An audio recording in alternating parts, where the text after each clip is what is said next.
भुवः स्वः तत्सवितुर्वरेण्यं भर्गो देवस्य धीमहि धियो यो नः प्रचोदयात्।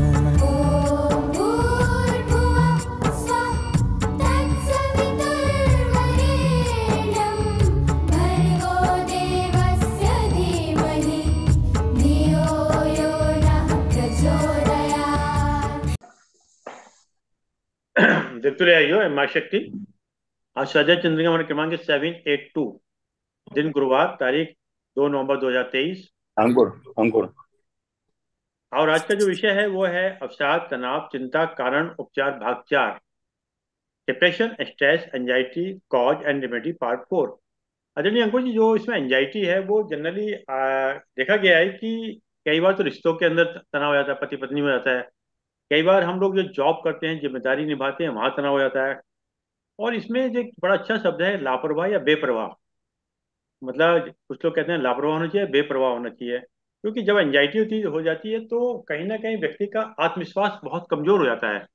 और जैसे ही उसका आत्मविश्वास कम होता है तो उस हिसाब से उसके अंदर कहीं ना कहीं डिप्रेशन का वर्ड जो होता है वो भी आ जाने शुरू हो जाता है। तो अब ज्यादा ना समझ लेते हुए मैं आदरणीय अंकुर जी से निवेदन करता हूँ कि आज का उद्बोधन जारी करें। आदरणीय अंकुर जी। प्रणाम सभी को बहुत बहुत। आइए पहले गायत्री महामंत्र और गुरु मंत्र करते हुए उस दिव्य शक्ति की शरण में चलते हैं जिसके असीम अनुकंपा से सृष्टि की कण कण में गति हो रही है। सभी से विनम्र प्रार्थना, शरीर को स्थिर करें, नेत्र को मुद्रा से बंद। उत्सव और पर्व की पावन श्रृंखला चल रही है और हम लोग कार्तिक मास में प्रवेश कर चुके हैं। और शारदीय पूर्णिमा से अब हम एक ऐसी अमावस्या की ओर बढ़ रहे हैं जो अमावस्या होते हुए भी इतनी श्रद्धा के साथ मनाई जाती है, दीपावली। हम पूर्णिमा का प्रतीक्षा करते हैं, अस्तोमा सदगमय। लेकिन यहाँ पर इस अमावस्या की, जैसे पितृपक्ष की अमावस्या होती है, वैसे एक ही अमावस्या भी हम बहुत असीम गहराई के साथ, श्रद्धा के साथ इसकी प्रतीक्षा करते हैं, हम इसकी ओर गमन कर रहे हैं। और जो विषय चल रहा है उससे भी कहीं ना कहीं ये बात मेल खाती है कि यदि हमारे अंदर आस्था है, श्रद्धा है, स्थिरता वही लेकर आती है जीवन में, तो अमावस्या जैसी काली रात में भी सवेरा हो सकता है, प्रकाश हो सकता है। हमारे भीतर के अंधकार को दूर करने वाला वो सविता, उसका दिव्य तेज गायत्री महामंत्र की शक्ति से हमारे भीतर उतरे, ऐसा मनोभाव करते हुए हृदय स्थान पर गायत्री महामंत्र की दिव्य शक्ति को धारण कीजिए। ओम भूर्भुवः स्वः तत्सवितुर्वरेण्यं भर्गो देवस्य धीमहि धियो यो नः प्रचोदयात्। ओम गुरुर्ब्रह्मा गुरुर्विष्णुः गुरुरेव महेश्वरः गुरु साक्षात् परब्रह्म तस्मै श्री गुरुवे नमः। अखण्डमण्डलाकारं व्याप्तं येन चराचरं तत्पदं दर्शितं येन तस्मै श्री गुरुवे नमः। मातृवत् लालयित्री च पितृवत् मार्गदर्शिका नमोऽस्तु गुरुसत्ताय श्रद्धा प्रज्ञायुता च या, श्रद्धा प्रज्ञायुता च या। दोनों हथेलियों को आपस में मिलेंगे। प्राप्त हुई दिव्यता को, मंत्र की शक्ति को हथेलियों के माध्यम से, कर्मठ के माध्यम से मुखमंडल पर, हृदय स्थान और नाभि कमल पर स्पर्श करें।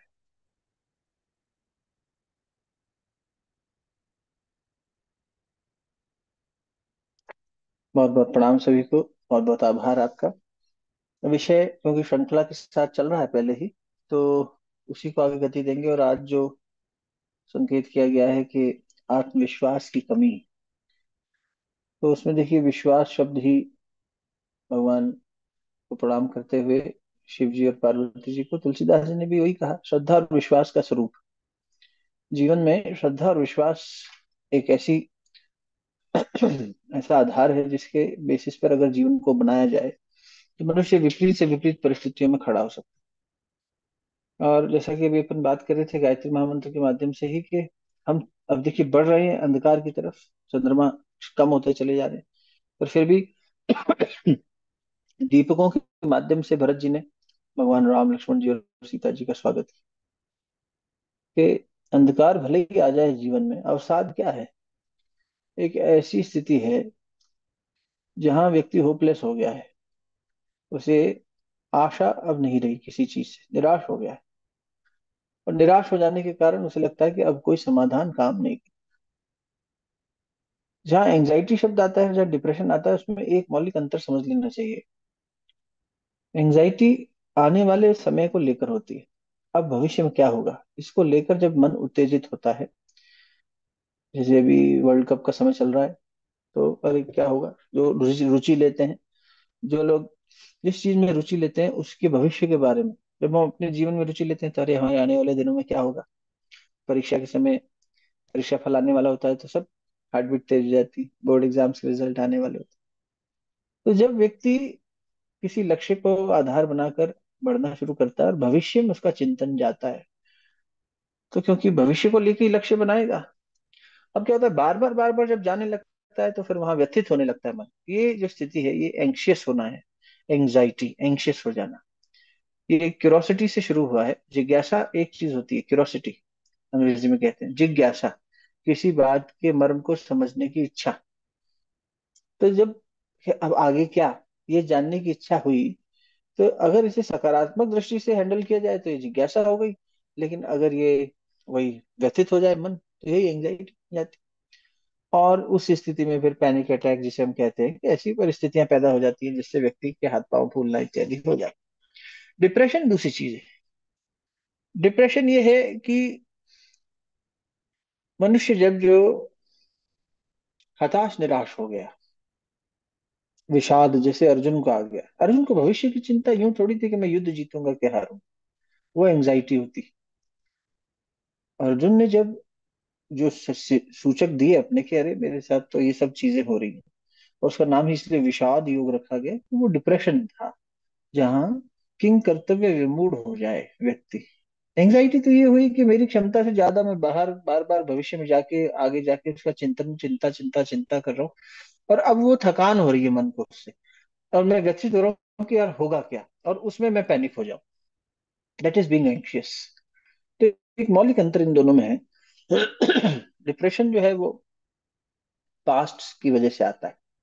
अर्जुन को जब अपना अतीत याद आया कि ये तो मेरे दादा हैं, ये तो मेरे प्रियजन हैं, ये तो मेरे बंधु हैं, ये तो मेरे गुरु हैं, सखा हैं, तब उन्हें विषाद ने घेर लिया, उस राग, उस मोह की वजह से। बीते हुए कल से जब जुड़ते हुए हम बार बार पीछे देखते हैं तो डिप्रेस होने लगते हैं। सीखने के लिए देखें तो वो भी अच्छा है कि अतीत में झांका और सीखा और आगे बढ़े। लेकिन अगर हम राग जनित, मोह जनित ऐसा कुछ करेंगे तो फंस जाएंगे, उसको विषाद कहा गया।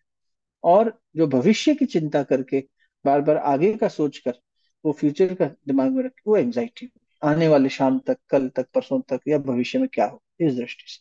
तो इसलिए डिप्रेशन और एंजाइटी में एक मौलिक अंतर है। भगवान बुद्ध कहा करते थे कि यदि तुम बहुत भविष्य का सोचने लग जाओगे बेटा तो फिर एंजाइटी में चले जाओगे, पीछे का सोचोगे तो विषाद में चले जाओगे, वर्तमान में रहोगे तो स्थिरता आएगी। काम तो वर्तमान में ही करना। गुरुदेव कहा करते थे भविष्य में लाके लक्ष्य बना लो ठीक है, लेकिन बेटा कार्य तो फिर वर्तमान में ही करेगा। तो इसलिए वर्तमान में एक एक क्षण की कीमत पहचानते हुए, समय का मूल्य पहचानते हुए कार्य कर। नहीं तो फिर मन उलझ जाएगा, परेशान हो जाएगा। और ये परेशानी ज्यादा कब आ जाती है, जब जैसा आपने कहा कि जो आत्मविश्वास की जब कमी हो जाए व्यक्ति में, विश्वास ही नहीं है खुद के ऊपर। अब क्या हो गया कि परिस्थितियां इतनी ज्यादा जटिल होती जा रही हैं कि उसकी वजह से वो विश्वास बनाने वाले जो फैक्टर्स थे पहले, वो कम होते जा रहे हैं। अब विश्वास तोड़ने वाली घटनाएं ज्यादा हो रही हैं। अच्छे मित्र होना, अच्छा कुटुंब होना, अपने अंदर भीतर में दृढ़ता होना, मूल्य होना, या यूं कह लीजिए कि बचपन से ही हमने हार्डशिप्स देखी हो। ऐसा भी होता है ना कि भाई बचपन से ही हमने संघर्षपूर्ण जीवन जिया है, तो हमें संघर्ष के आदी हैं, और हमें लगता है कि हाँ, अगर पीछे मुड़ के फिर कहीं संघर्ष आए तो हम ले जाएंगे, संभाल लेंगे, कुछ ना कुछ तरीके से अपना विश्वास बन गया है। लेकिन आजकल समस्या ये भी हो गई है कि हर चीज बच्चा मांगे उससे पहले उसे मिल जाती है। पारिवारिक परिस्थितियां ऐसी बना दी गई हैं कि जहाँ चीजें जो हैं थाली में परोस के जल्दी मिल जाती। तो संघर्ष कम देखा है हमने। अब संघर्ष कम देखा है तो संघर्ष क्या होता है, चीजें कैसे संभालें, हाउ टू फेस एडवर्सिटीज, कैसे किसी का नेगेटिव रिस्पॉन्स हैंडल करें, कैसे फेल्यूर्स को हैंडल करें, ये सब देखना समझना कम हो गया है। जिसकी वजह से जब ऐसी परिस्थितियां आती हैं तो मनुष्य द्वंद्व में आ जाता है, कष्ट में आ जाता है। हम लोग क्योंकि गायत्री महाविज्ञान को और गायत्री मंत्र के 24 अक्षरों को आधार बनाकर समाधान की दृष्टि से देख रहे हैं। गायत्री के 24 अक्षरों के बारे में लिखते हुए गुरुदेव कहते हैं कि बेटा, जैसे हमारे अगर शरीर के मुख्य अंग भी गिने तो 24 हैं। शरीर में 72,000 नाड़ियां हैं। तो इन 72,000 नाड़ियों में से भी अगर वैसे गिना जाए मूल नाड़ियां, तो जो सुषुम्ना नाड़ी है, तीन जो मूल नाड़ी है, ईड़ा पिंगला और सुषुम्ना, सुषुम्ना नाड़ी के परिवार की व्याख्या करते हुए गुरुदेव कहते हैं, ऐसे कहते हैं, सुषुम्ना के परिवार में बेटा 24 नाड़ियां हैं।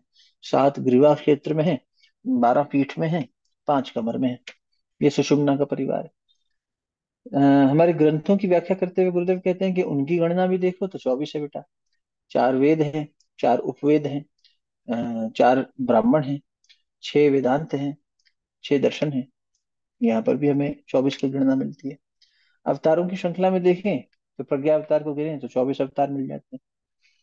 तो इस प्रकार, और सांख्य योग भी कह रहा है कि भाई प्रकृति के 24 घटक, एक पुरुष और 24 ये घटक, तो मिलके 25 घटकों से सांख्य योग के हिसाब से सृष्टि बन गई। इस 24 की गणना बार बार मिलती है। पीछे भी शायद हमने निवेदन किया था आपसे, महाविज्ञान के आधार पर ही गुरुदेव लिखते हैं कि ये जीवात्मा और ये परमात्मा, यहाँ से ये 24 उंगल की यात्रा है। जोड़ के देख लें तो 24 उंगल में ये 24 कदम उठाने होंगे उपासना के, ये 24 सद्गुण अपनाने होंगे।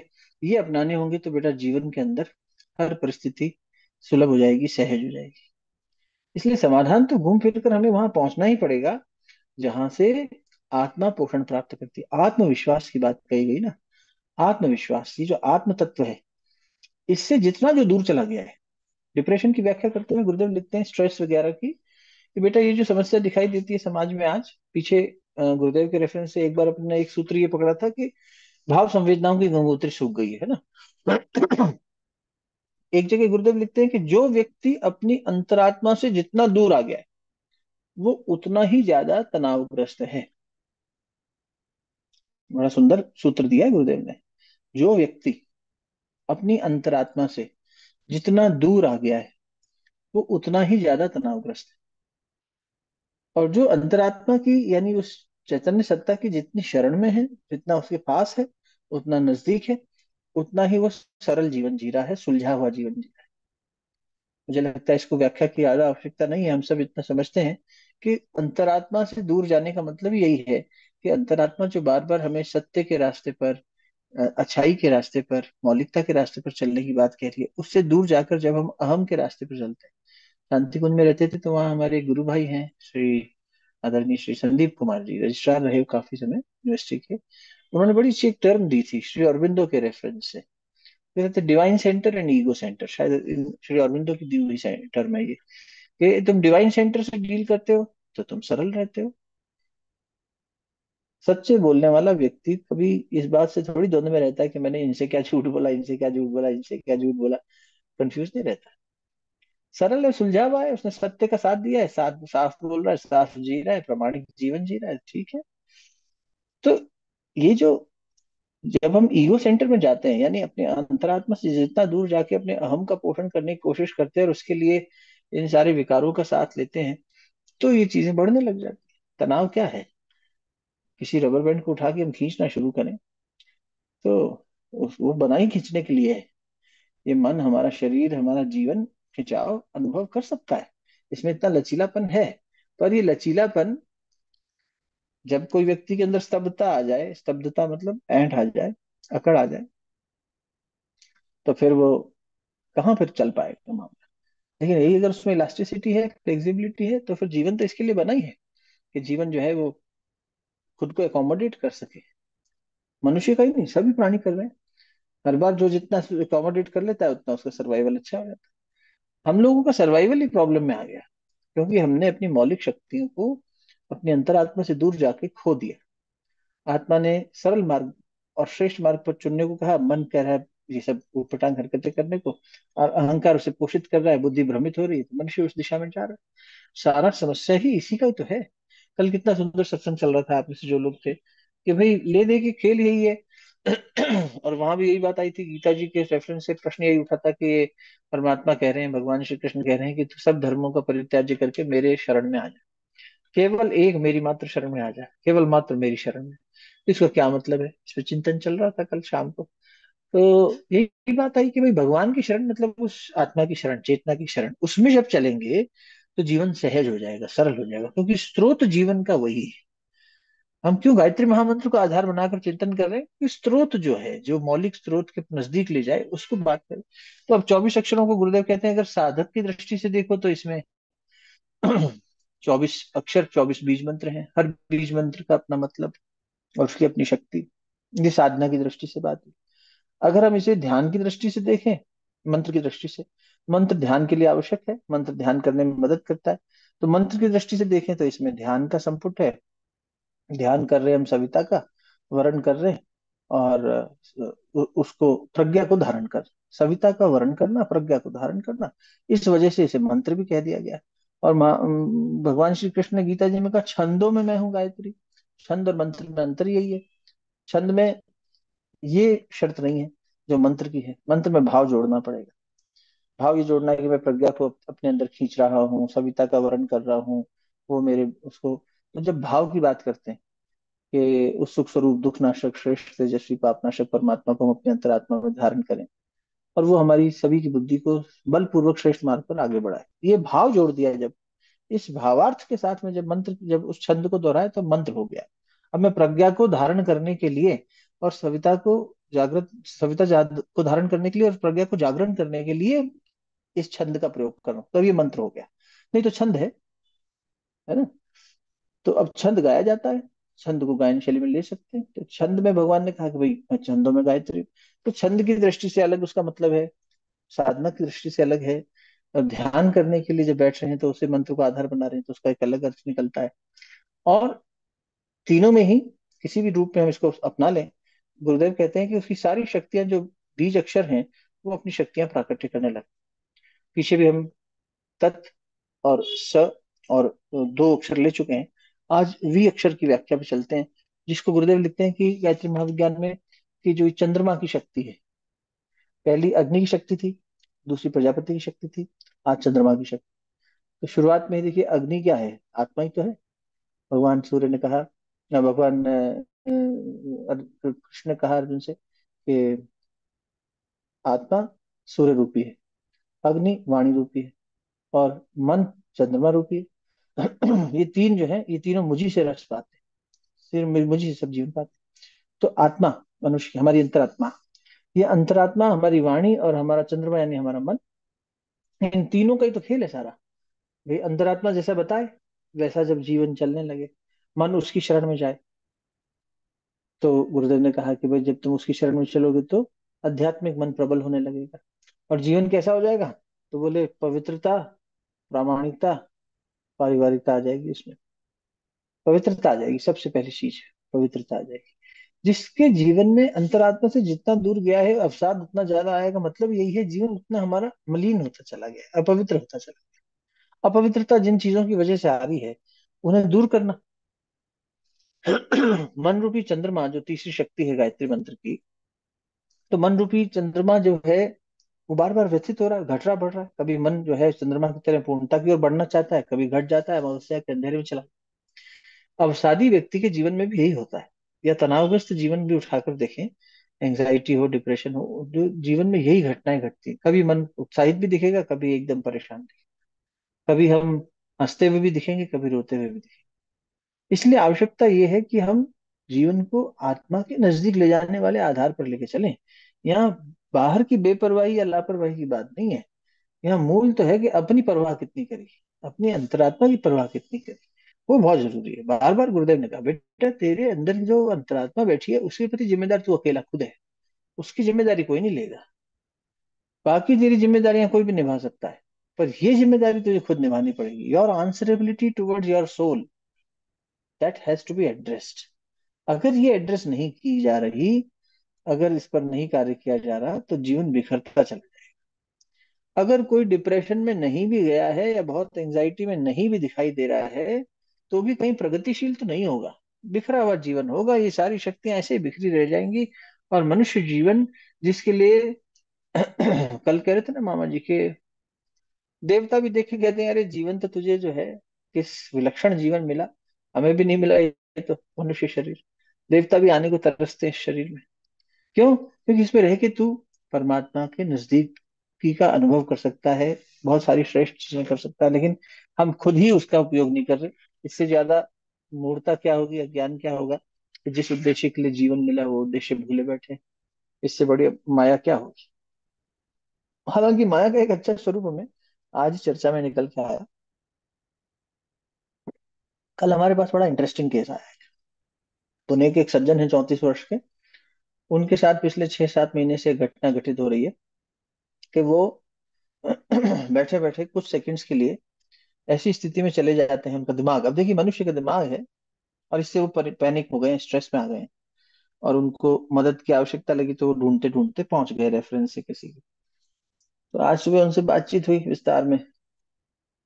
तो उन्होंने कहा कि भैया मेरे साथ होता ये है कि कुछ क्षण के लिए, लगभग 8 से 10 सेकंड के लिए, मुझे ऐसा लगने लग जाता है कि ये जो सामने मेरी चीज घटित हो रही है, जैसे अभी ये चर्चा ही हो रही है, तो ये सच में हो भी रही है कि नहीं,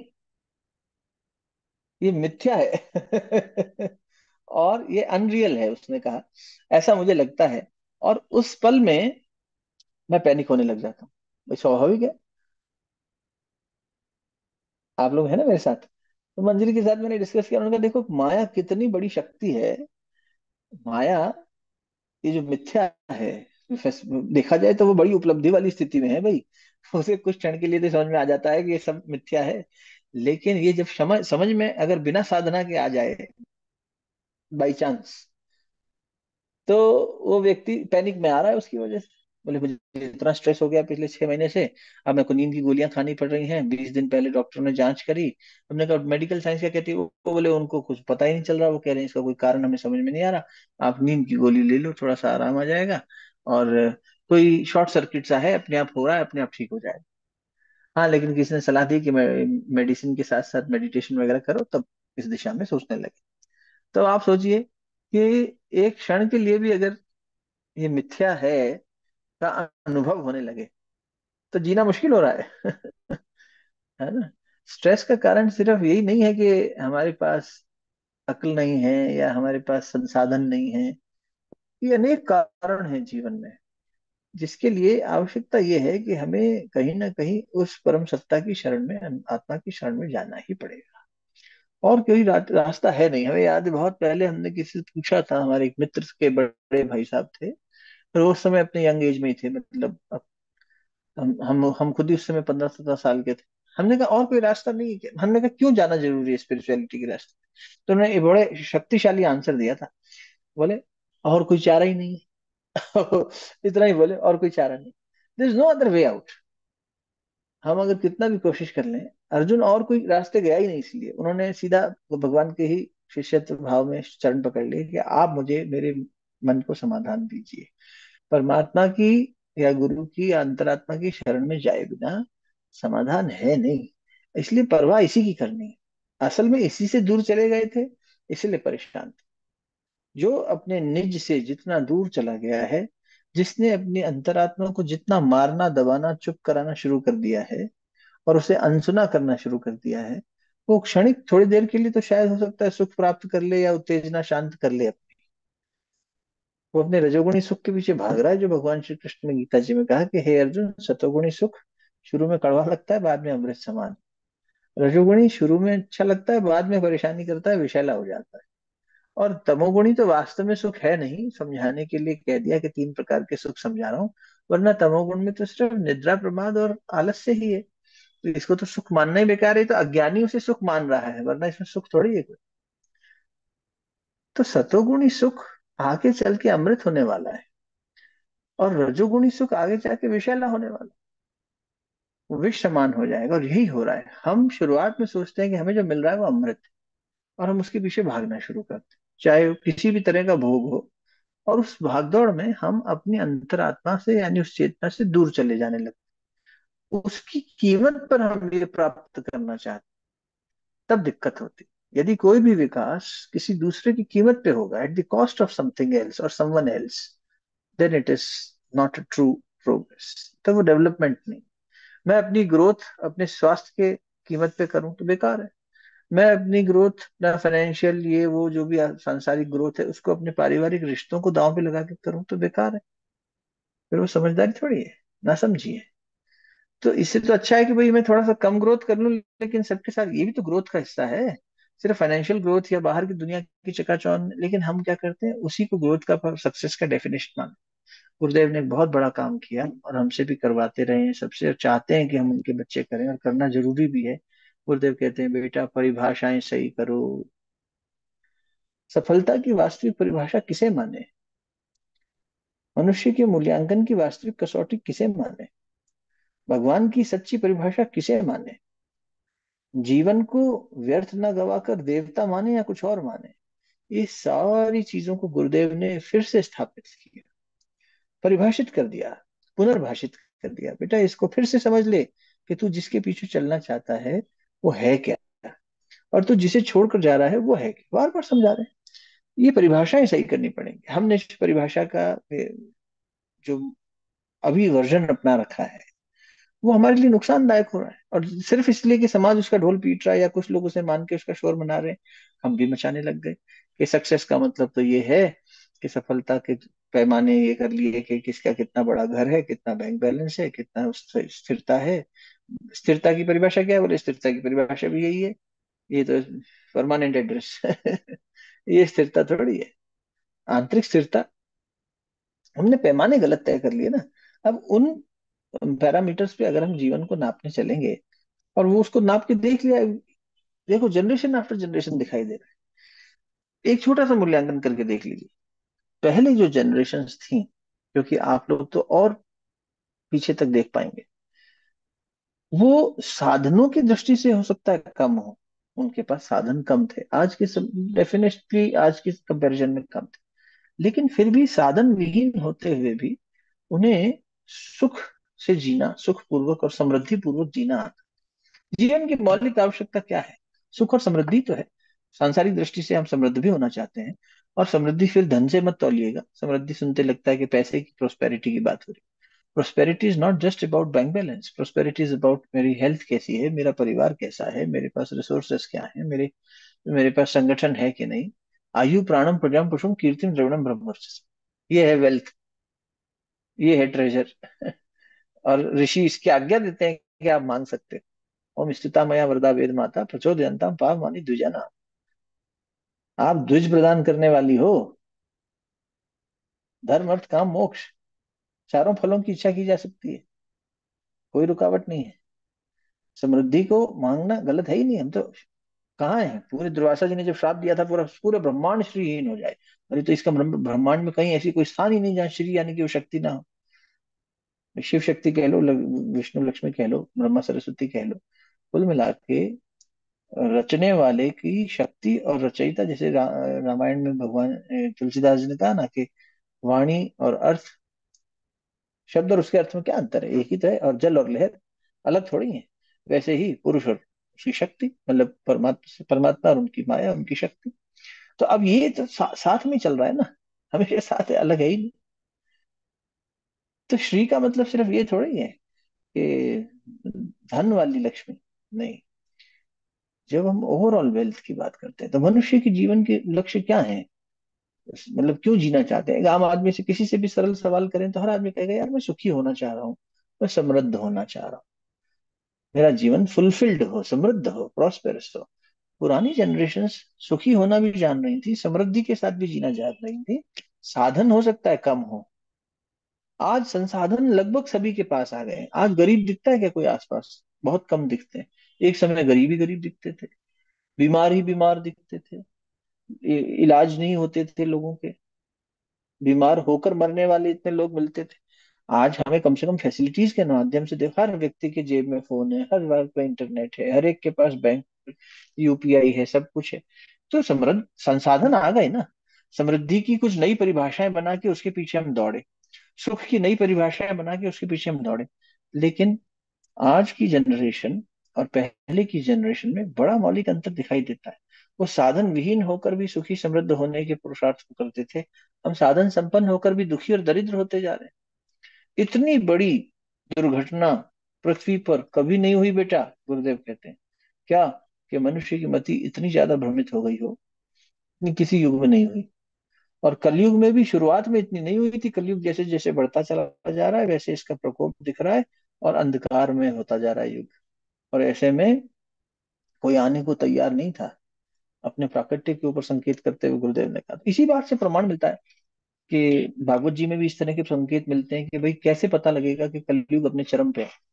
ये संकेत होंगे, तो ये सब संकेत अभी आज के समाज में दिखाई दे रहे हैं, और उससे समझ में आता है। और नहीं भी हम अगर इस पे आस्था रखते, अपने ग्रंथों पे कोई नहीं रखता हो मान लो, तो भी ये तो दिखाई दे रहा है भैया। स्टैटिस्टिक्स बता रहे हैं कि कितना तेजी से लोग आत्महत्या कर रहे हैं, कितना ज्यादा स्ट्रेस की इंडस्ट्री 2008 में $1 बिलियन थी, आज ट्रिलियंस ऑफ डॉलर्स की हो गई है।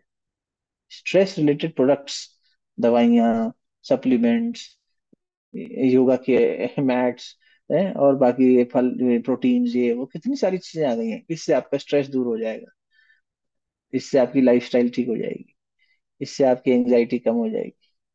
नॉट जस्ट मेडिकल मेडिसिन, उसके अलावा भी ये सब मिला के ट्रिलियंस ऑफ डॉलर्स की इंडस्ट्री हो गई है। यही बता रही है कि संसार ने साधन संपन्न तो कर लिया खुद को, व्यक्ति साधन संपन्न हो गया है। आज फोन से बैठे ये सब कर रहे हैं ना हम लोग, एक दूसरे से बातचीत। ये साधन कहाँ कल्पना में था?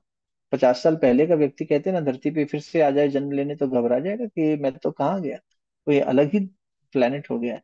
लेकिन फिर भी हम दुखी और दरिद्र होते जा रहे हैं। ये दरिद्रता है भावनाओं की, ये अभाव है भावनाओं का, ये दरिद्रता है अच्छी सोच की। मनुष्य की तनाव का एक बड़ा कारण ये हो गया है कि उसकी सोच दरिद्र हो गई। दरिद्रता और संपन्नता का अंतर क्या है? संपन्नता का मतलब ये है देने का भाव, दरिद्रता का मतलब है कृपणता का। कार्पण्य दोष आ गया है।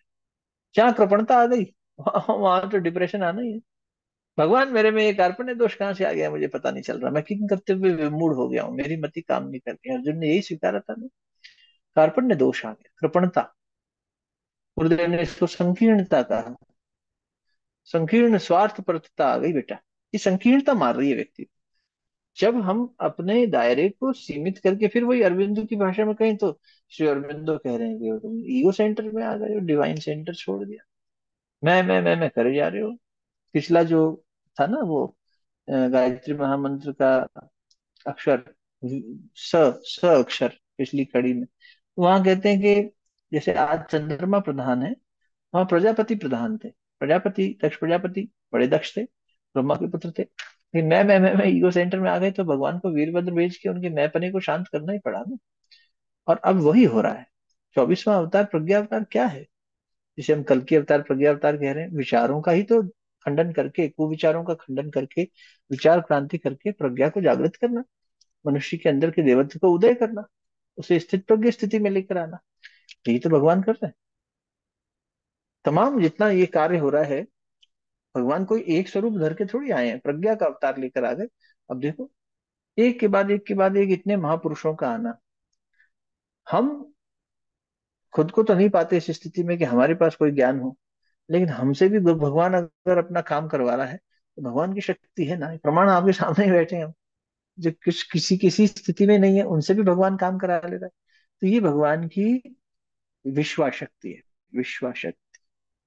भगवान कह रहे हैं पहले वाली शक्ति थी तापिनी, फिर सफलता की शक्ति थी, शौर्य और सफलता की शक्ति, साहस की शक्ति, जो पिछली कड़ी में बात हुई थी। और आज की कड़ी का आधार यही है, ये विश्वास शक्ति है, ये चंद्रमा से प्राप्त होती है।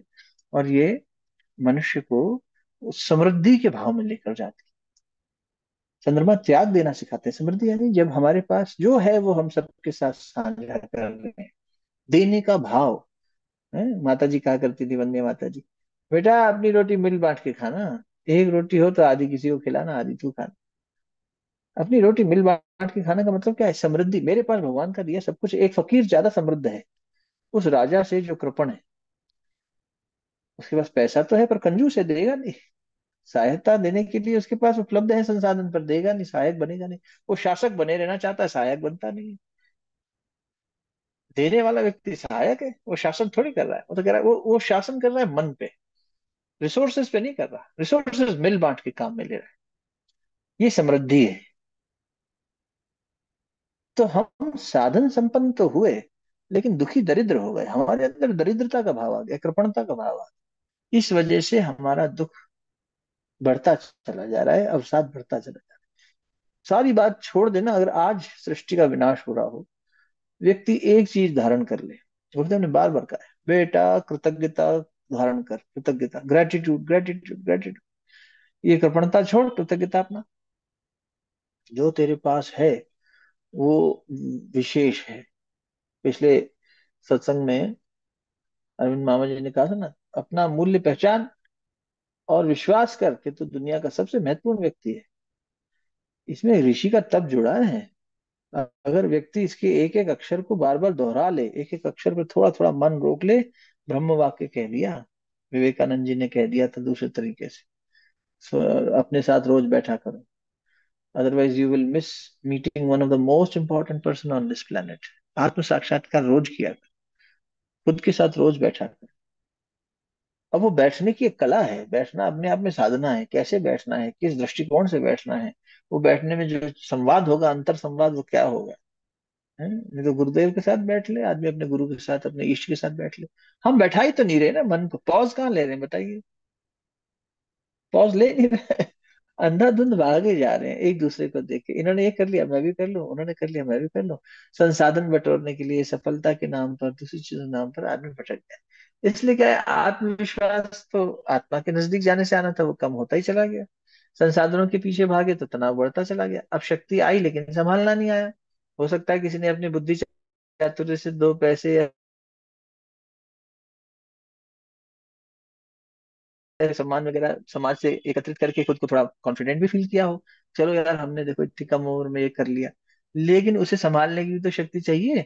इसलिए गुरुदेव ने उपासना के बाद साधना और फिर आराधना की बात करी ना, कि उपासना से तुम डेवलप करोगे तो साधना से कंट्रोल भी तो करो। क्षमता आ गई लेकिन क्षमता संभालनी नहीं आ रही। पिस्तौल चलानी आ जाए। ये अमेरिका में अभी गोलियां चल गई 4 दिन पहले, फिर 16 लोग मारे गए थे। आए दिन घटनाएं होती हैं, और वहाँ ये पॉलिटिकल मुद्दा है जिसपे वोट बटोरे जाते हैं, कि बंदूक का लाइसेंस देना बंद कर दिया जाए या जारी रखा जाए। तो वेपन्स का लाइसेंस वहां ऐसे मिल जाता है कि टीनेजर से थोड़ा बड़ा हुआ बच्चा, उसने बंदूक का लाइसेंस ले लिया, अब वो लेके घूम सकता है। तो उसका उपयोग करना नहीं आता। तो देखो क्या करता है, अपना जो बचपन का उसका ट्रॉमा है, अब्यूज है, जो कुछ भी है, वो समाज पे अचानक भड़ास के रूप में निकाल देता है। स्कूल में जाके फायरिंग कर देता है, कहीं और इसे ओपन पब्लिक में कर देता है। मर जाते हैं लोग। क्यों? उसको शक्ति का सदुपयोग करना नहीं आ रहा। नहीं यार, हम तो किसी पे गोली नहीं चला रहे, लेकिन हमारे पास जो शक्तियां हैं उसका सदुपयोग कर रहे हैं क्या? हमारा बुद्धि का सदुपयोग, हमारे मन का सदुपयोग, हमारे, इसलिए आज चंद्रमा शक्ति मन का प्रतीक है। वी अक्षर, तत् स वी। एक एक अक्षर के अंदर एक एक ब्रह्मांड छुपा हुआ है। गुरुदेव लिखते हैं कि 24 अक्षर बीज मंत्र हैं। इसलिए एक एक अक्षर की साधना करने की बजाय, साधक जब इनको गूंथ दिया हमारे ऋषियों ने एक साथ मिला के, एक माला में जैसे अलग अलग फूल गूंथे जाते हैं गुलदस्ते में जैसे, वैसे गूंथ दिया इसे ऋषियों ने। इसलिए ये जो महामंत्र है, ये एकमात्र आधार यही है। हकीकत मानिए और कुछ है नहीं। किसी भी विषय के, जैसे हमारे देव ऋषि मामा जी कहते हैं ना, नहीं अब गायत्री मंत्र इसकी शरण में हमने जाके देखा, हमने करके देखा, और हमने तो देख प्रमाणित उससे, अनुभव से इसको देख लिया है नहीं इसके अलावा कुछ। आदमी कुछ भी कर ले, हम कोई मंत्र का कंपैरिजन नहीं कर रहे किसी से, पर अपनी छोटी अल्प बुद्धि से, और अनुभव तो कुछ है नहीं है। उससे समझ में अभी यही आया कि देखो, ले दे के शरण में इसी की जाना, मतलब अध्यात्म की शरण में कह लीजिए, आत्मा की शरण में कह लीजिए, और उसी के साथ बैठते बैठते जितना कहा जाए उतना कर लेना। यदि व्यक्ति ईमानदारी से थोड़ा सा उतना भी कर ले, बस। हम वो भी नहीं करना चाहते।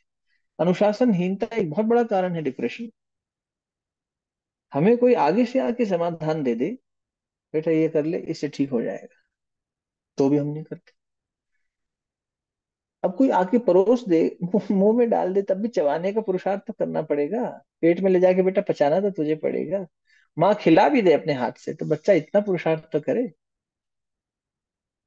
तो सारी व्यवस्था है उपलब्ध, लेकिन हम अगर अपनी इनर फैकल्टीज को थोड़ा सा भी सदुपयोग में नहीं लाएंगे, कहीं ना कहीं तो अपना पुरुषार्थ भी थोड़ा करना ही पड़ेगा। गुरुदेव के शब्द में कहूँ तो थोड़ी कृपा अपने ऊपर भी कर लिया कर। भगवान ने कृपा कर दी, गुरु ने कृपा कर दी, बेटा तू भी अपने ऊपर तेरे हिस्से की कृपा तू नहीं कर रहा, बस तू कर ले तो वो भी हो जाए। तो उतना ही खेल है, और है कुछ नहीं ज्यादा, हम व्याख्या कितनी भी कर लें, लेकिन बात अनुभव की है। तो एक बहुत छोटा सा ध्यान करते हैं ना, क्योंकि चिंतन मनन तो हुआ ही है, और इसमें थोड़े थोड़े अभ्यास सूत्र भी रखेंगे गुरुदेव के दिए हुए। गुरुदेव ने बहुत सारे ध्यान के अलग अलग मार्ग और तरीके लिखे हैं, गायत्री महाविज्ञान में भी और पंचकोश जागरण साधना के ग्रंथ में भी अपने। तो एक छोटा सा ध्यान मैं आप लोगों से निवेदन करता हूँ कि आसपास बता दीजिए कि अगले 10 मिनट हम ध्यान की अवस्था में बैठेंगे तो थोड़ा शांति रहे, और कोई आपका फोन वोन हो तो साइलेंट कर लीजिए।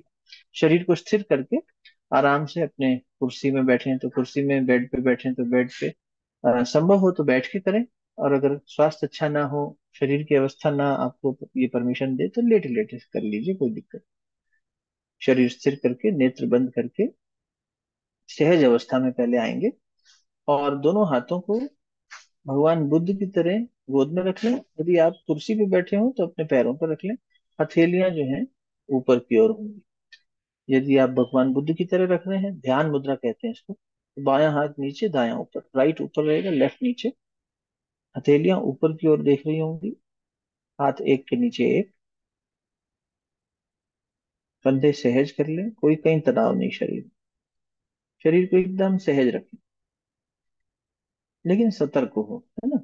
सहजता का मतलब ये नहीं कि हम निद्रावस्था में जाने लग जाए या एकदम जड़ता में जाने लग जाए। सजग है पर सहज। आसपास जो भी आवाजें आ रही हो आने दीजिए, कहीं कोई दिक्कत नहीं है। संसार को अपनी गति से चलने दीजिए, संसार को मत रोकिए, मन को रोकिए। जो संसार के पीछे भाग रहा है उस मन को रोकिए। तनाव सबको होता है, जब डेडलाइंस आती हैं, कोई लक्ष्य पूरा करना होता है, कहीं पहुंचना होता है, कहीं देर हो रही होती है, छोटी बड़ी लेवल के तनाव सभी ने अनुभव किए। परेशानियों से, डिप्रेशन से या एंजाइटी से भी संभव है कि जीवन कभी ना कभी गुजरा हो, रूबरू हुआ हो। कारण यही था कि मन ने ठहरना नहीं सीखा था, मन भाग जाता था, तो मन को ठहरने सिखाना है, बहुत सरल बैठना है, नेत्र कोमलता से बंद रखने हैं, शरीर में अब कोई हलचल नहीं, शरीर स्थिर।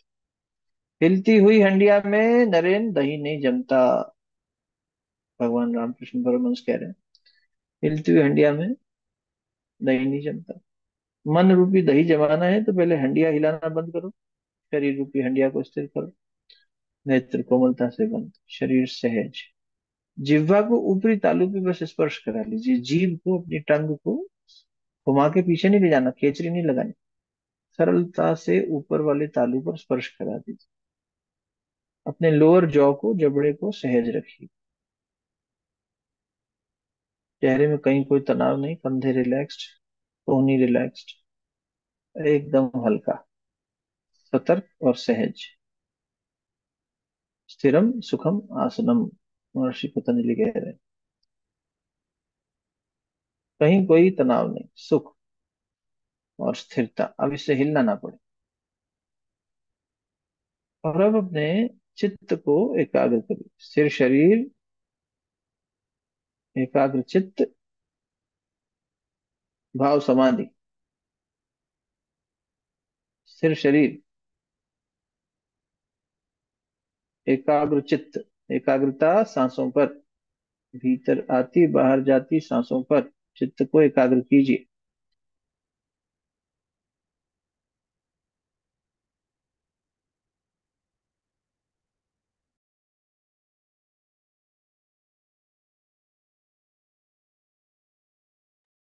श्वासों के आवागमन को देखिए, नासिका के दोनों छिद्रों से श्वास भीतर आती हुई बाहर जाती हुई, केवल इस गति को देखना भर है।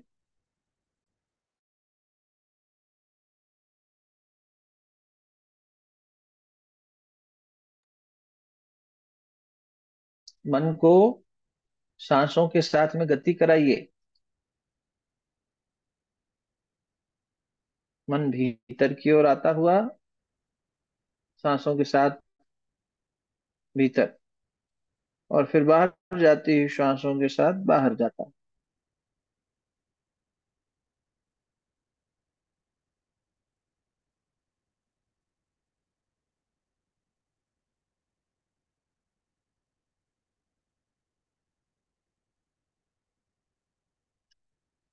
जब जब मन विचार करने लगे, भविष्य में या भूत में कहीं भी जाने लगे, उसे बार बार सांसों पर ही लेकर आना है। जैसे ही आपकी नजर मन पे पड़ेगी, मन तुरंत भाग के सांसों पे आ जाएगा।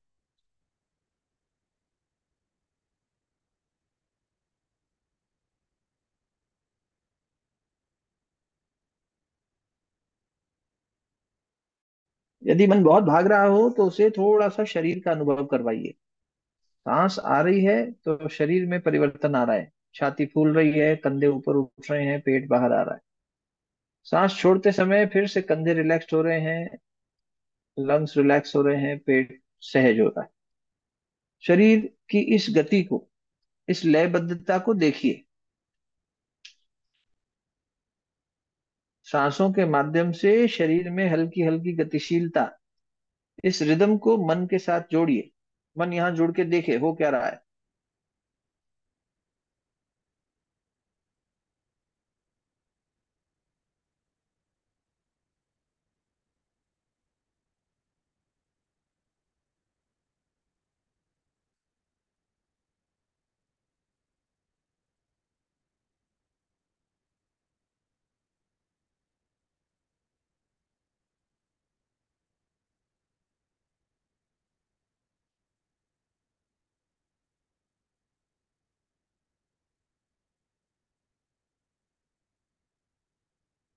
कुछ पल यहाँ से अब कुछ नहीं कहा जाएगा। अगले 1 से 2 मिनट तक केवल एकांत में आप अकेले हैं। बाहर से जो आवाजें आ रही हैं आने दीजिए आसपास। आप केवल सांस के साथ मन को गति करवाने का प्रयास कीजिए। विचार आए फिर से मन को लेकर आइए, कोशिश कीजिए।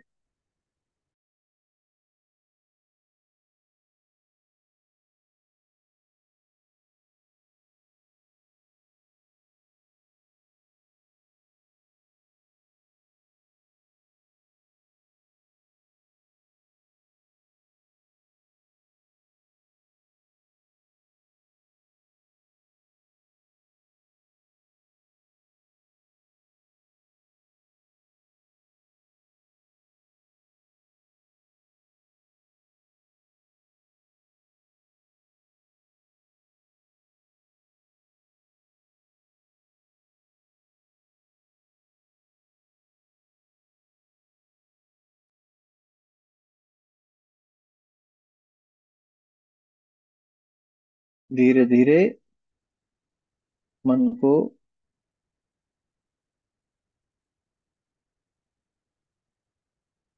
समेटकर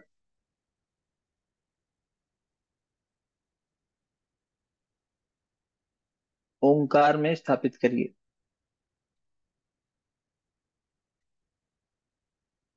ओम। मन की आंखों से ओम लिखिए। चाहे तो अपने ललाट पर, मस्तक पर ओम लिखिए।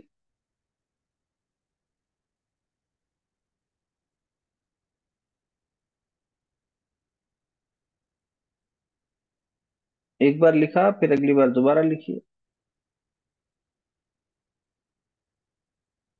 मन को इसी के इर्द गिर्द घुमाइए। एकाग्र चित्त।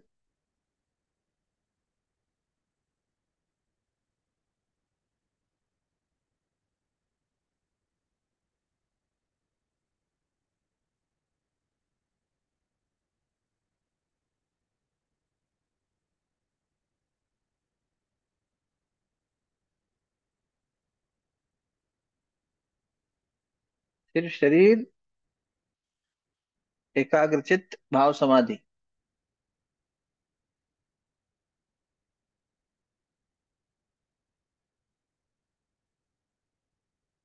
3 बार दिव्य ओंकार का उच्चारण करिए। लंबी गहरी श्वास भीतर खींचिए। ओ।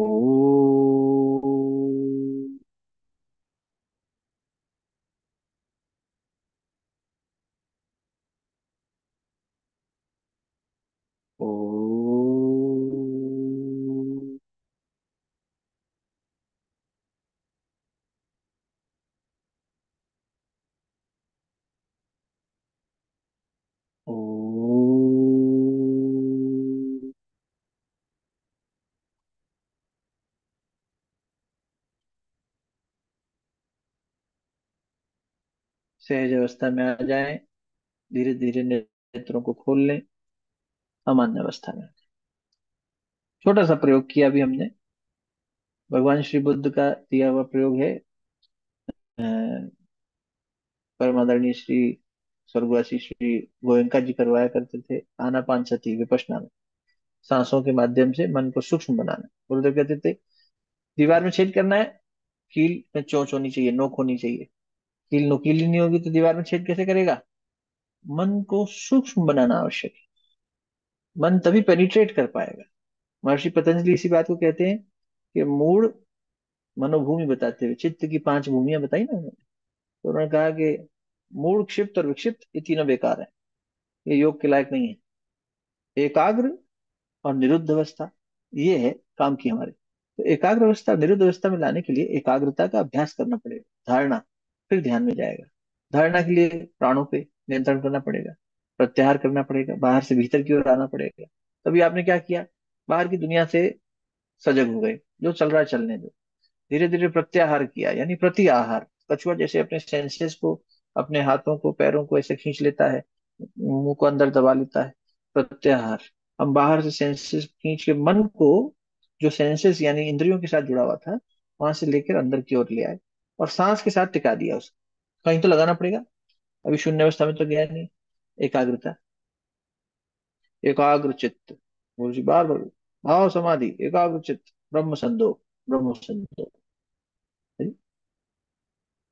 सिर शरीर, दोनों हाथ गोद में, गुरुदेव ध्यान कराते हैं, एकदम पूरी ध्यान मुद्रा बनाते हैं पहले।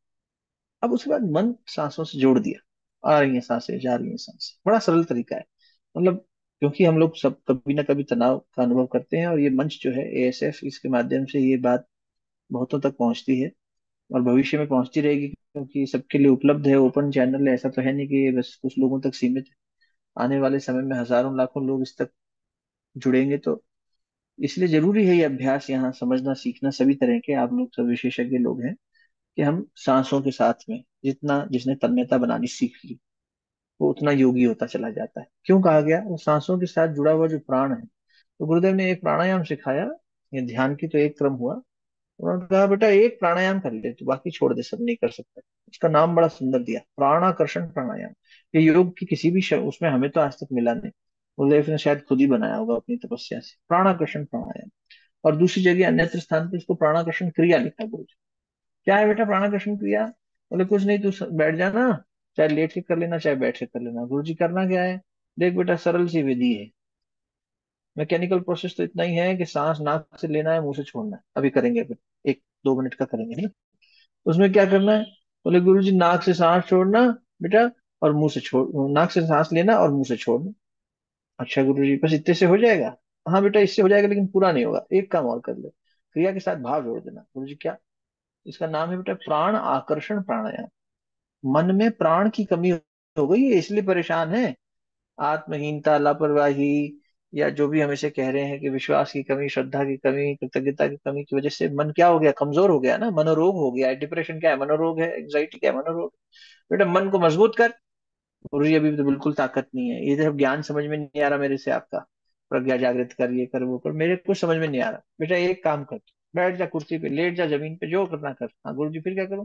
बेटा नाक से सांस ले, मुंह से छोड़, और क्रिया के साथ भावना ये जोड़ दे कि मैं प्राण को आकर्षित कर रहा हूँ। गुरु जी प्राण कहाँ से लूं?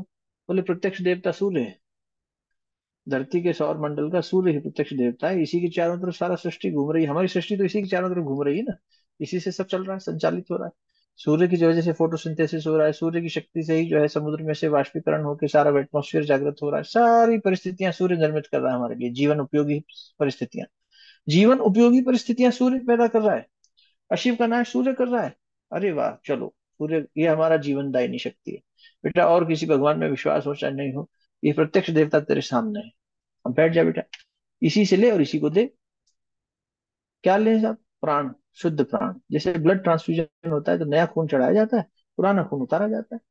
अच्छा जी, और पैरेलल होता है, सिंक्रोनस सिस्टम होता है, एक तरफ से चढ़ रहा है एक तरफ से उतर रहा है। ऐसा ही कर मेडिकल साइंस, ऐसा नहीं कि पहले पहले पूरा गंदा खून उतारो फिर नया खून चढ़ाएंगे ना, सब साथ चलता है। वैसे ही बेटा एक बार अच्छी सांस के साथ में दिव्य प्राण खींच, सूर्य से खींच। भगवान तेरे को गायत्री मंत्र नहीं आता, कोई बात नहीं, तेरे को भावना करनी तो आती है। भगवान हे सूर्य, भगवान को नहीं मानता मत मान, हे सूर्य तू मुझे दे दे भाई, तू जीवनदायिनी स्रोत है, तू दे सकता है। जैसा तेरा भाव हो बेटा बोल दे, भगवान को कोई फर्क थोड़ी पड़ता है कि तू बोलेगा तो भगवान नाराज हो जाएगा। सूर्य से उपासना, सूर्य से प्राण खींच। और गुरुजी अब क्या करूं? बोले अब थोड़ा सा रुक अंदर सांस लेने के बाद, और भाव करके तेरे शरीर के हर कण कण में ये प्राण, दिव्य प्राण सूर्य का जा रहा है। प्रकाश भर्गो देवस्य धीमहि। तो गुरु जी ने मंत्र हटा दिया, गुरु जी ने मंत्र की शक्ति दे दी बस। क्योंकि मंत्र भी हम बोलते हैं तो कौन सा स्वच्छ ही बोल लेते हैं, उसके अंदर कितनी त्रुटियां होती हैं। वो तो गुरु साथ हैं इसलिए उसका दोष हमें लगता नहीं। और फिर मुंह से सांस छोड़ते समय क्या करूं गुरु जी? बोले भाव करके तेरा दूषित प्राण, तेरी ये टेंशन, तेरी परेशानी, तेरा शारीरिक, तेरा मानसिक रोग विकार जो आ गया है ना बेटा, ये तेरे मुंह से दूषित प्राण के रूप में बाहर जा रहा है। गंदा खून निकल गया, ऐसे दूषित प्राण निकल गया। गुरु जी अब ये मेरे घर के अंदर ही रह जाएगा, मैं यहाँ छोड़ूंगा तो यहीं रह जाएगा? प्रश्न आता है मन में कि मेरे बच्चे हैं, मेरे घर में बुजुर्ग लोग हैं, इनको तो परेशान नहीं करे। बोले यहाँ तक मत छोड़ना। अब भावना करके वो मुझसे दूर जा रहा है उसी सूर्य में, और सूर्य की शक्ति में जाके भस्म हो रहा है। सूर्य भगवान अपनी तप शक्ति से उसको भस्म कर रहे हैं। ये गुरु क्या है? सूर्य है जो हमारे जीवन का अंधकार दूर करता है, अपनी तपस्या रूपी शक्ति से हमारे सारे कषाय कल्मश जला देता है, हमारे पाप जला देता है, यही तो करता है सूर्य भगवान। मेरे पास तो देने को कुछ नहीं है, दूषित प्राण है, इसको जला दो, भस्म कर दो, नया प्राण दे दो, पुराना ले लो। प्राण आकर्षण प्राणायाम, प्राण की आयाम को बढ़ाने की विधा को प्राणायाम कहते हैं। आयाम माने डायमेंशन। प्राणायाम वो विधा है जिससे तुम अपने पंच प्राण को जागृत करते हो। चाहे योगी श्रेष्ठतम अवस्था तक जाकर योगी बनना हो, और चाहे दैनिक जीवन को सुंदर बनाना हो, क्रम वही है। ले दे के वही सारी क्रियाएं हैं, तीन ही बंद हैं, उसी में खेल कर देंगे सारा। चाहे कितनी भी ऊंची साधना करनी हो, त्राटक दो पल की शांति भी दे देगा और दिव्य ज्योति भी जागृत कर देगा। इसीलिए प्राणाकर्षण प्राण। गुरु जी काम करेगा? बोले हाँ बिल्कुल करेगा। हम कभी कभी समझाते हुए कहते हैं जैसे अस्थमा के रोगी को उसका वो इनहेलर तुरंत सांस दे देता है, वैसे 1 मिनट मेडिटेशन हम 1 मिनट करेंगे, सिर्फ 1 मिनट में गुरुदेव कहते हैं 8 से 10 सांस का क्रम बन जाएगा। वैसे हम 14 से 16 सांस लेते हैं नॉर्मली बैठे हैं जब। जब हम प्राणायाम के क्रम में करेंगे, यानी धीरे धीरे सांस को लेंगे, थोड़ा रुके और मुंह से छोड़े, तो ऐसे 8 से 10 ब्रेथ साइकिल्स में 1 से 1.5 मिनट में हो जाएगा। ठीक है, करके देखें एक बार, बड़ा सरल है। अभी जो हमने पहले किया था उसमें हमने मन को सांसों के साथ जोड़ दिया, सहज सांस आ रही थी और जा रही थी। वो आनापान सती का क्रम है, उसको और आगे बढ़ाते हैं तो आनापान सती का क्रम खुलता है, आने वाली कड़ियों में सीखेंगे। और ये है 1 मिनट का प्राणायाम। इसमें क्या है, ब्रेन ऑक्सीजनेट हो जाएगा। बायोलॉजिकली अगर देखें तो ब्रेन, शरीर में ऑक्सीजन बहुत जरूरी है। हीमोग्लोबिन यानी आयरन और ऑक्सीजन का मिलन, ये कैरियर का काम कर रहा है। ऑक्सीजन नहीं होगी कुछ कैरी नहीं हो पाएगा, कुछ आगे नहीं बढ़ पाएगा। ब्रेन को ऑक्सीजनेट करना बहुत जरूरी है। तो इस बायोलॉजिकली भी बहुत अच्छा काम करता है कि हमें ऑक्सीजन दे देता है लॉन्ग डीप ब्रीदिंग से। और उसके अलावा जो इसकी प्राण शक्ति है, भाव शक्ति, भाव से संसार चल रहा है, भाव से जीवन चल रहा है। ठीक है, शुरू करते हैं। शरीर स्थिर कर लीजिए, फिर से दोनों हाथ गोद में रख लीजिए, भगवान बुद्ध के समान कंधों को रिलैक्स कर दीजिए, कोहनी रिलैक्स। जिह्वा को अब आप नॉर्मल रखिएगा, क्योंकि हमें मुंह खोलना है बार बार, इसलिए ऊपरी तालू से स्पर्श कराने की अनिवार्यता नहीं है। शरीर हल्का, सहज। अभी हम क्रिया ही कर रहे हैं सिर्फ, अभी हम कोई गहरा ध्यान नहीं कर रहे जिसमें हमें देवात्मा हिमालय का ध्यान करना पड़े, सूर्य का ध्यान करना पड़े। सूर्य इस समय प्रकाशित है, भले ही हमारे देश में अभी रात्रि का समय हो, पर वैसे सूर्य कहीं ना कहीं जागृत है ही। तो बस हम सूर्य भगवान को, और हम सब ने सूर्य देखा है इसलिए कल्पना करने की आवश्यकता भी नहीं, सूर्य भगवान से दिव्य प्राण ले रहे हैं ना। सुषमा मामी जी आप म्यूट कर लीजिएगा, थोड़ा अनम्यूट हो गया है तो उससे अ, देख लीजिएगा। हाँ जी, धन्यवाद। चलिए सब अपना ध्यान बनाएं सांसों पर। सूर्य भगवान से दिव्य प्राण नासिका के माध्यम से भीतर खींचिए, और फिर कुछ एक आध पल, 2 पल जो हल्का सा पॉज आएगा उसमें रुकिए। कुंभक, अंतः कुंभक हो गया ये। भाव करिए कि शरीर में शक्ति का संचार हो रहा है। और मुंह से जब सांस जितना आपको सहजता से रोक सके उतना ही रुकिएगा, अपनी गति खुद बनाइए, दूसरों के साथ मेल कराने की दिक्कत नहीं है। मुंह से सांस छोड़ते हुए भाव करिए कि दूषित प्राण बाहर जा रहा है। अभी खांसी हुई, खांसी दूर जा रही है, जुकाम दूर जा रही है, कफ दूर जा रहा है मुझसे। विकार है ना शरीर का, मन से पैदा हुआ है। मनोविकार शारीरिक विकार दोनों दूर जा रहे हैं। ऐसा भाव करते हुए 8-10 बार की सांसों का क्रम बनाइए। विकार आपको पता ही है, इसलिए आपको उसमें गाइड करने की आवश्यकता नहीं।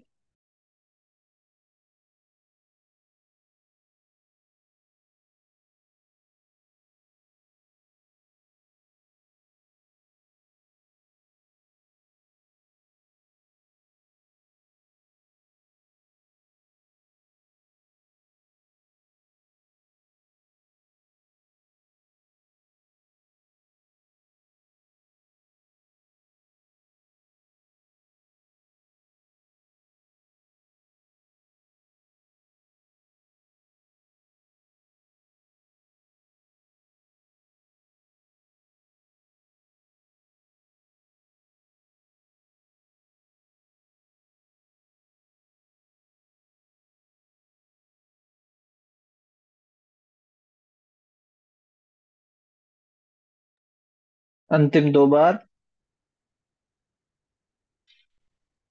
कोई जल्दबाजी नहीं, पूर्ण करिए क्रिया को। नासिका से सांस लेना है, प्राण को भीतर रोकना है।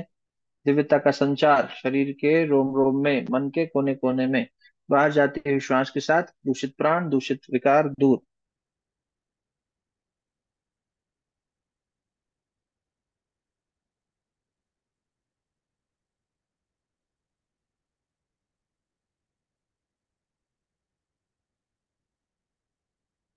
अंतिम बार करके क्रम को पूर्ण करेंगे, फिर सहज अवस्था में आ जाएंगे।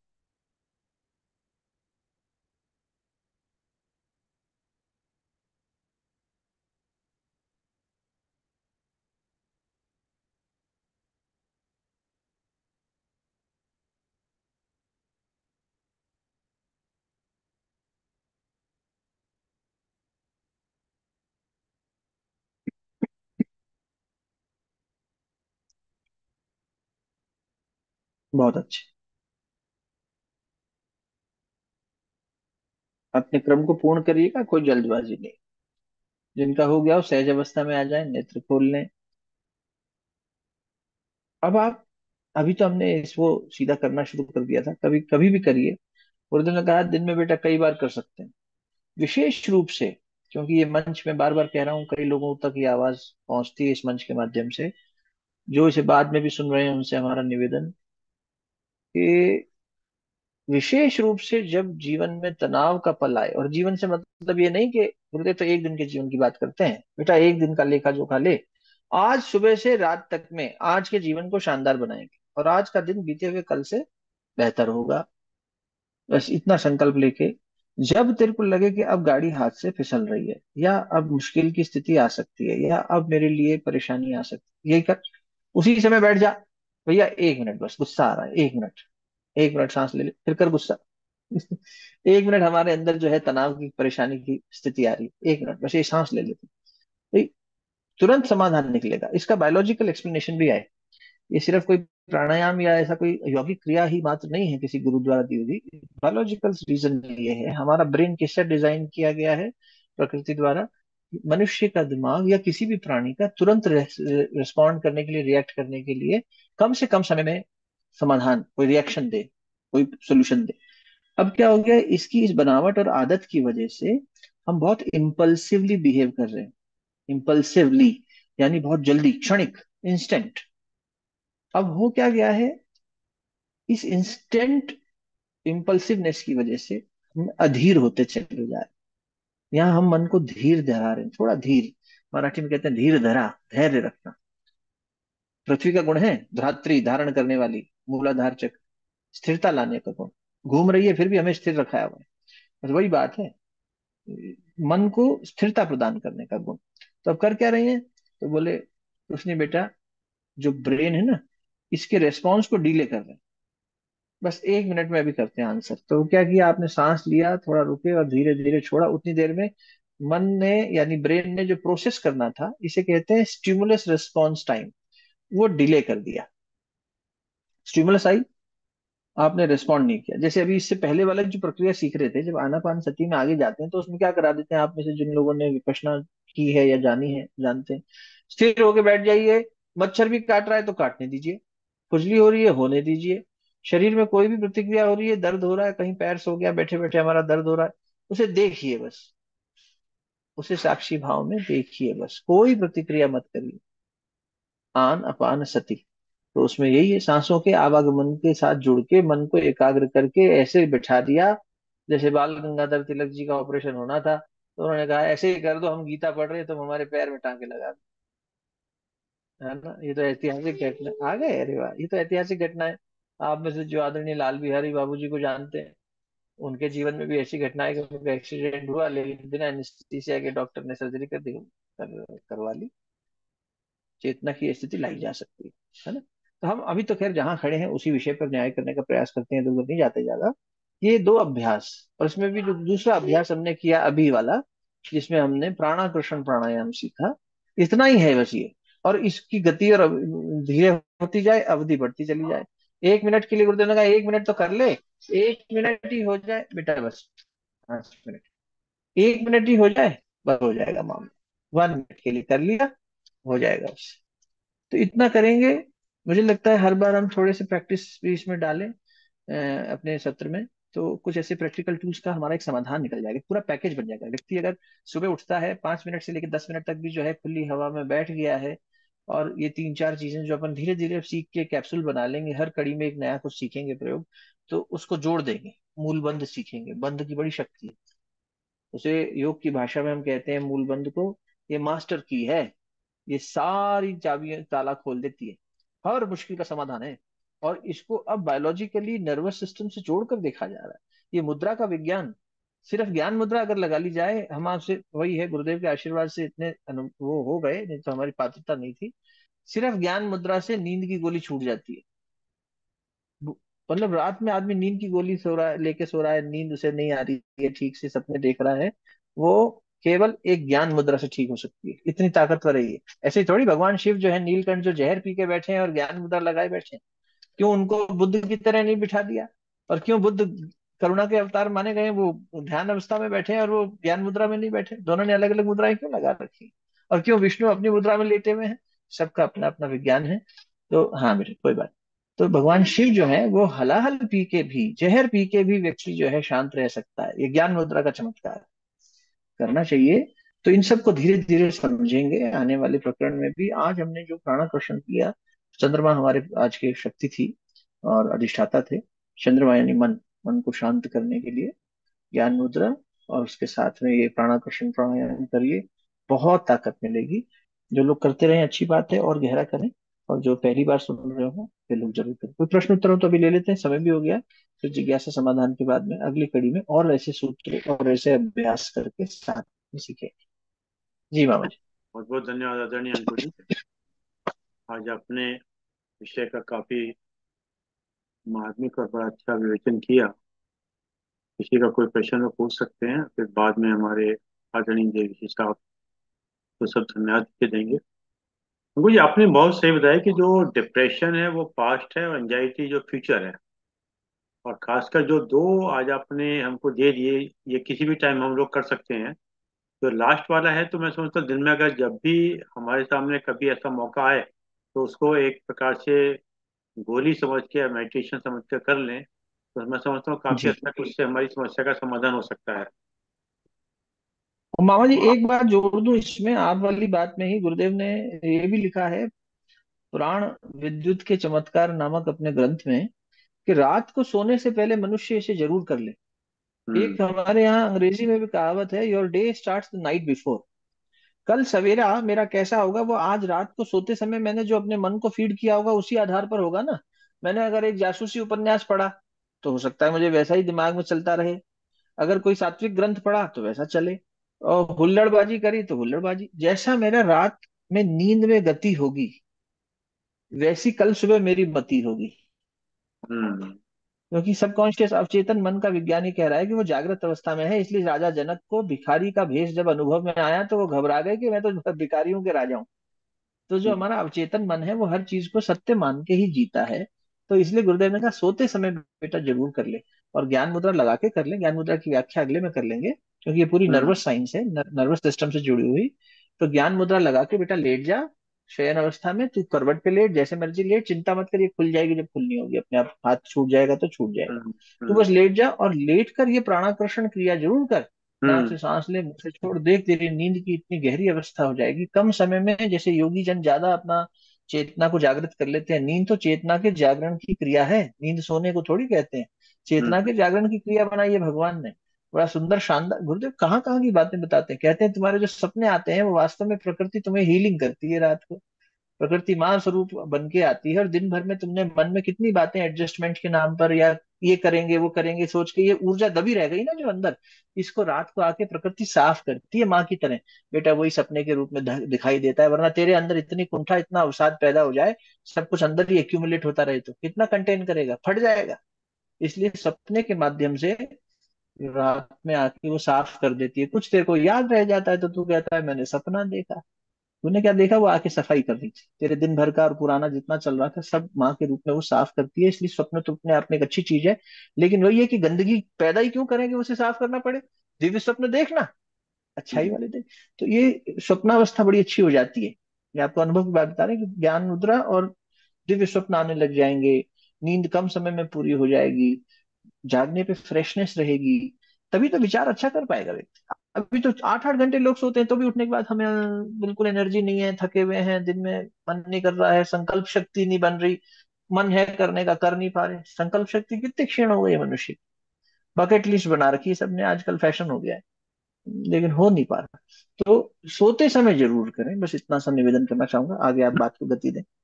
नहीं, आपका कहना बिल्कुल सही है। एक तो पेट का कब्ज होता है और एक होता है मेंटल कॉन्स्टिपेशन। इससे मेंटल कॉन्स्टिपेशन ही दूर हो जाएगा, दिमागी कब्ज। जी। दिमाग का जो कब्ज है वो भी दूर हो जाएगा।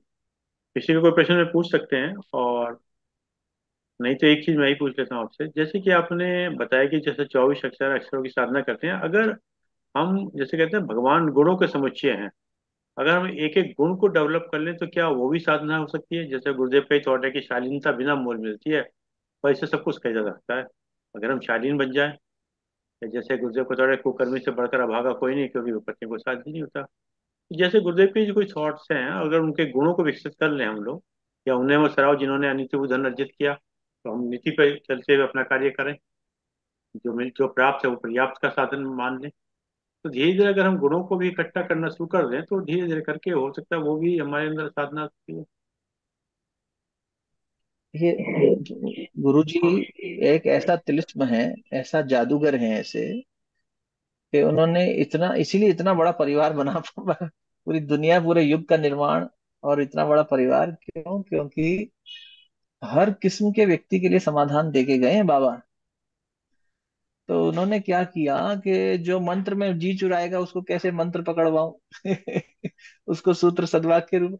आपने बहुत सुंदर बात छेड़ी है, और ये कोरिलेशन पहली बार ही मन में उठ रहा है कि गुरुदेव ने वास्तव में जो ये सद्गुण का सदवाक्य दिए हैं, सद्गुणों को विकसित करने के, ये गायत्री के अक्षरों के ही विस्तार तो हैं। अब मंत्र लेकिन मुझे ऐसा लगता है फिर भी मामा जी, दोनों में थोड़ा थोड़ा सा हम हाथ रखें अपना। मंत्र एक आधार बनाएगा, मन को मंत्रणा करने का और साफ करने का आधार बनाएगा। इसलिए जब भी करें, और व्यवहार में जैसे आपने कहा कि भाई अगर मैं सिर्फ जप कर रहा हूँ और उसका अहंकार करूं और मेरे अंदर ये सद्गुण नहीं आए तो वो जब भी ठीक नहीं है, अधूरा रह गया काम। और अगर मैं सद्गुणों की साधना करने में जो आप कह रहे हैं उसमें लगता हूं, तब भी मुझे शक्ति चाहिए। भाई उस सद्गुण को जीवन में उतारना, उस आदर्श को जीवन में उतारने में कितने कष्ट आने वाले हैं, कितनी ताकत चाहिए, संकल्प बल चाहिए। अपने घर वाले हमारे को कहेंगे, अच्छा बेटा 900 चूहे खा के बिल्ली हज को चली, कल तक तो हम भी जानते थे तुम कितने झूठ बोलते थे, आज सत्यवादी राजा हरिश्चंद्र की होड़ कर रहे हो वही खींचेंगे हमारी टांग। वही हमारी अवहेलना करेंगे, उपेक्षा करेंगे, तो मन दुखी होगा। तब शक्ति कहाँ से आएगी? फिर वो बल संबल मंत्र देगा। इसलिए गुरु जी ने मंत्र दीक्षा ही तो दी। पहले पहले मंत्र दीक्षा ले ले बेटा, इससे तेरी मेरी मंत्रणा बनी रहेगी। यहाँ मैं एडवाइस देता रहूंगा, तू सुनता रहना, करता रहना, इतने से तेरा इतना तो सद जाएगा। अब इससे बड़ा खेल खेलना होगा, जब तेरी तैयारी हो जाएगी फिर अगली दीक्षा दूंगा, ब्रह्म दीक्षा दूंगा, अग्नि दीक्षा दूंगा, करेगी। लेकिन यहाँ तो इसीलिए जप का भी और ध्यान का भी दोनों आधार। और वो सजग, आप बिल्कुल ठीक कह रहे हैं। सदगुण पकड़ लिया हमने एक, अब उस सदगुण को जीवन में बार बार बार बार बार बार जप रहे हैं। उसी सदगुण को चिंतन में जुगाली कर रहे हैं। नहीं यार, मुझे इस आदर्श से हटना नहीं है। मन हटा फिर ले आए। तो उस संकल्प की शक्ति, मंत्र दे दे, गुरु के द्वारा दिया हुआ मंत्र, गुरु के द्वारा दिया हुआ मंत्र, गुरु मंत्र ही तो है। मंत्र मूलम गुरु वाक्यम हो गया। आप वही तो कह रहे हो, गुरु वाक्य ही तो मंत्र है, ठीक है। वो गायत्री के अक्षर का विस्तार कर दिया उन्होंने। अच्छी बात आपने आपने बहुत सही छेड़ी, कहा कि जो बढ़िया। गुरुदेव ने कहा था कि जो युग निर्माण, तो गुरुदेव ने कहा था बेटा मैं पूरे विश्व को बदलने का दावा करता हूँ, किसी सिद्धि से नहीं, अपने विचारों से। मेरे विचार इतने फैने हैं, जहाँ भी जाएंगे उथल पुथल कर देंगे। इसलिए गुरुदेव कह रहे हैं बेटा मैं व्यक्ति नहीं हूँ, विचार हूँ। क्योंकि व्यक्ति से कोई प्रेरित कर सकता है, किसी गुरु से प्रेरित कर सकता है, पर विचार से तो नहीं करेगा ना। और गुरुदेव ने हमको विचार हम्म, ही तो दिए हैं। आज हम तो कायल हैं। और उन्होंने ये भी कहा कि आने वाले वक्त के अंदर बेटा ना लोहा करेगा काम करेगा, ना विचारों से विचार कटेंगे। मतलब आने जी। वाले वक्त के अंदर ना लोहा काम करेगा। एक और शब्द है, उन्होंने कहा कि विचारों से विचार कटेंगे। हाँ, तो हम्म, आज विचारों से विचार ही तो करते हैं। जहां श्रेष्ठ विचार रख देंगे, तो अगर अब हम लोग जो डिस्कशन कर रहे हैं, एक अगर श्रेष्ठ विचार आ गया तो ये दूसरा विचार को कमजोर पड़ जाएगा, हम आगे बढ़ जाएंगे जी। इसके अंदर। चलिए, और ठीक कोई बात। क्वेश्चन नहीं है तो फिर आदरणीय देवऋषि साहब बोलेंगे तो। और अंकुर जी, आज एक विशेष दिन है आपके लिए, तो मेरे ख्याल से विशेष दिन ही माना जाऊंगा, क्योंकि आज आपने जिनके माध्यम से आपका इधर प्रादुर्भाव हुआ, जिनके माध्यम से आपकी दिशा हुई, आपके लाइफ पार्टनर आदरणीय भाभी जी का उनका जन्मदिन है, तो बहुत बहुत बधाई आपको, क्योंकि उन्होंने की वजह से आज आपने किया। तो ये जन्मदिन की ठीक हमारे बात है। जूम के सभी लोग आपको बधाई देते हैं। और जो पत्नी कहते हैं, पत्नी किसे कहते हैं? पत्नी तो मुझसे जो कहते हैं। पतित न जो होने दे। पतन से बचाए, जो एग्जैक्ट, पतन से बचाए वो पत्नी। वो पत्नी है। जो पतन से होता है वो पत्नी है, तो ये आप बिल्कुल सही है। हमारे यहाँ पति का विषय में, जो सेनापति होता है या राष्ट्रपति होता है, पालन वाला होता है, तो दोनों की भूमिका है। हाँ, और ये जी जी। विशेष रूप से आपको बहुत बहुत बधाई साहब, धन्यवाद। आदरणीय ऋषि साहब। पहले मैं भी बधाई देता हूँ अपनी, इन्होंने सबकी तरफ से दे दी, लेकिन फिर भी एक बार बधाई है। मैं सुबह अपना गाड़ी का तो भेज सकता हूँ, पता होता तो मैं बर्थडे का मुबारक दे देता। आज बोलने के लिए कुछ नहीं है, इतना कुछ बोल चुके हैं आप। बोलना मुझे यही एक ही है कि मुझे लगा मेरी दिनचर्या आपने पूरी आज पूरी व्याख्या कर दी, सुबह से रात तक। मतलब कुछ ऐसा नहीं है जो मतलब बिल्कुल जैसे मैं ज्ञान मुद्रा में ही सोता हूँ, मुझे पता नहीं चलता कब सो जाता हूँ। एक गायत्री भी नहीं पूरा होता कि मैं सो जाता हूँ। तो बिल्कुल जैसे पूरा ही आज मैं वृतांत दे दिया कि मैं कैसे जीता हूँ, सुबह सुबह से शाम तक। इतना अद्भुत लगा मुझे कि बड़ा एक कमाल किए। बिल्कुल मेरा दर्शन हो गया अपना, पूरी क्रिया का बिल्कुल मैंने अपने आईना में देख लिया सारा। और कहने को कुछ नहीं है, है। और आनंदित है। अब हम सब पे कृपा है, प्रभु की, गुरुदेव की कृपा है कि आप जरा आपका ऐसा ऐसा हमें मिला, सत्संगति मिली है, और हम लोग का उद्धार हो रहा है। परत जो धूल पड़ी हुई है वो उतर रही है, रोज रोज रोज रोज रोज रोज पड़ती है, फिर उतार रही, तो कंटिन्यूस प्रोसेस है, अंतिम श्वास तक जारी रहेगा। तो ये यही यही यही सौभाग्य है, यही है प्रभु की कृपा का, यही है। और कुछ दर्शन नहीं है कि वो आपको सामने कहीं दिखाई देंगे, यही है। इसी से ही पता चल रहा है भी आप एक कृपा है प्रभु की। ये आनंदमय स्थिति आप ला रहे हैं। बहुत बहुत धन्यवाद, कोटि कोटि धन्यवाद। कोई शब्द नहीं है बोलने के लिए, बस यही कह सकता हूँ। चलिए, सब लोग निःशब्द हो गए हैं। चलिए, बहुत बहुत धन्यवाद आदरणीय जय विश्व, बहुत बहुत धन्यवाद आदरणीय अंकुर मेहता जी। आपने समय निकाल के समय दिया। जैसे कि एक विचार के साथ और 3 बारों के साथ अपनी बात को समाप्त करते हैं। आज का विचार बहुत छोटा सा है। कुछ हासिल करने के लिए, कुछ हासिल करने के लिए जरूरी नहीं कि हमेशा दौड़ा ही जाए। कुछ हासिल करने के लिए कुछ जरूरी नहीं कि हमेशा दौड़ा ही जाए। बहुत सारी चीजें ठहरने से प्राप्त हो जाती हैं।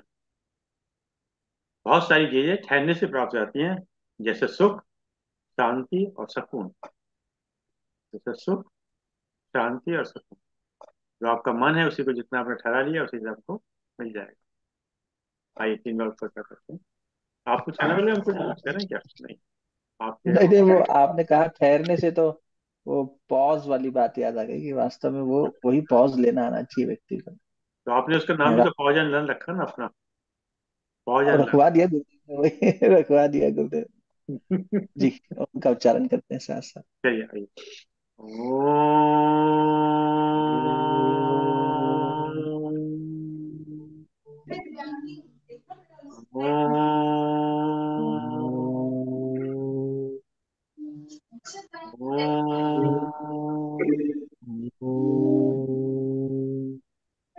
शांति, शांति, शांति।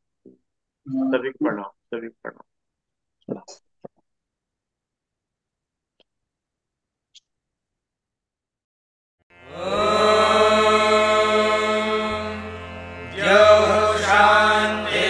शान्तिरन्तरिक्षं शान्तिः पृथिवी शान्तिरापः शान्तिरोषधयः शान्तिः वनस्पतयः शान्तिर्विश्वे देवाः शान्तिर्ब्रह्म शान्तिः सर्वं शान्तिः शान्तिरेव शान्तिः।